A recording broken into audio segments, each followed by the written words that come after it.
उल्टी हवा में काहे की आस, उल्टी हवा में काहे की आस, सरयू में डूबेगा रघुवर का दास। गुड मॉर्निंग फ्रेंड्स, आनंद खंडेलवाल फिर से लेके आया हुआ है आज के लिए एक छोटी सी कहानी। कहानी इस प्रकार है। आज दरवाजे पे नन्ही परी अपने पापा रमेश बाबू का फिर से इंतज़ार कर रही थी, जैसा वो अक्सर इंतज़ार किया करती थी। पापा आते थे, उसके साथ खेलते थे, उसके साथ खाना खाते थे, फिर एक छोटी सी कहानी, एक ही कहानी जो रोज़ वो सुनना पसंद करती थी। मगर आज पापा का मूड ठीक न था। उनका एक सर्टिफिकेट गुम हो गया था। बहुत अर्जेंट सर्टिफिकेट था जो सुबह उन्होंने अपने डायरी के पहले पन्ने पे स्टेपल किया हुआ था। उन्होंने पूरा बैग ढूंढ लिया था, वो सर्टिफिकेट उन्हें कहीं नहीं मिला, इसीलिए उदास थे।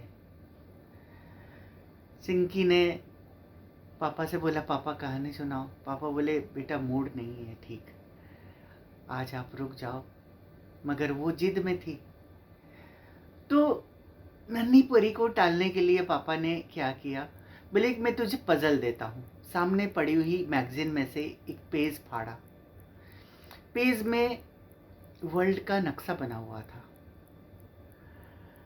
और उस पेज के 16-17 टुकड़े किए और चिंकी को पकड़ाते हुए बोले, बेटा आप ये नक्शे को वापस बना दो, इसको जोड़ दो। और ये कह के वो अंदर चले गए। 5 मिनट में जब लौटे तो चिंकी ने उस नक्शे को बना के बैठी हुई थी, जोड़ के बैठी हुई थी। उसके पापा आश्चर्यचकित थे, अरे यार ये नक्शा तो मैं भी नहीं बना सकता था, इसने कैसे बना लिया। तो उन्होंने चिंकी से पूछा, बेटा तूने ऐसा किस तरह कर पाया, जवाब सुनिएगा गौर से। उसने बोला, पापा मैं नहीं जानती वर्ल्ड का नक्शा कैसा होता है, पर मैं ये जरूर जानती हूँ कि हाथी कैसे दिखता है। आप जब उस पेज को फाड़ रहे थे, उसके पीछे तरफ बना हुआ हाथी मैंने देख लिया था और मैंने तो हाथी को जोड़ा है, ना कि नक्शे को। मैंने हाथी जोड़ दी, नक्शा ऑटोमेटिक बन गया। तो रमेश बाबू का भी उस समय माइंड वर्क किया। उसने फट से बैग में गए, बैग में अपने डायरी को पलट के देखा तो पिछले पन्ने पे उनका सर्टिफिकेट स्टेपल हुआ पड़ा था। चलो जो भी है, कहने का सार ये है कि हम कई बार समस्या को इतना समस्या समझने लगते हैं कि हमारे लिए वो नासुर हो जाता है। समस्या को तब तक समस्या है जब तक हम उसे समस्या समझते हैं। जब हम उसे फोकस कर समाधान पे लेके आते हैं, वो समस्या नहीं रहती, वो संभावना में बदल जाती है। मेरा कहने का मतलब यह है, जब भी हम संभावना की बात करते हैं तो समस्या दूर हो जाती है।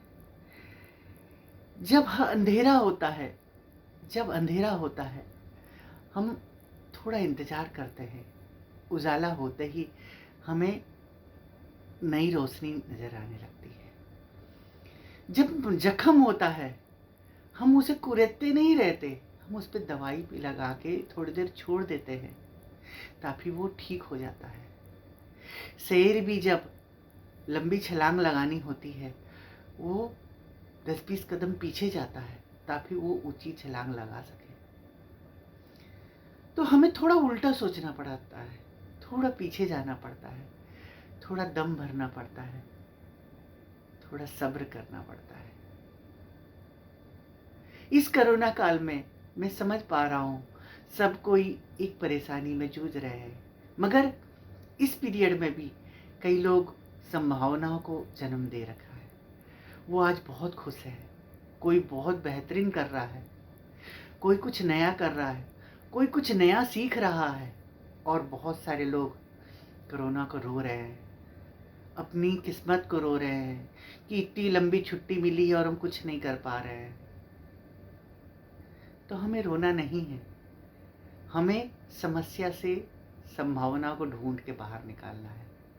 तो दोस्तों, कैसी लगी आज का ये प्रसंग, मुझे कमेंट्स करके बहुत ज़रूर से ज़रूर बताइएगा।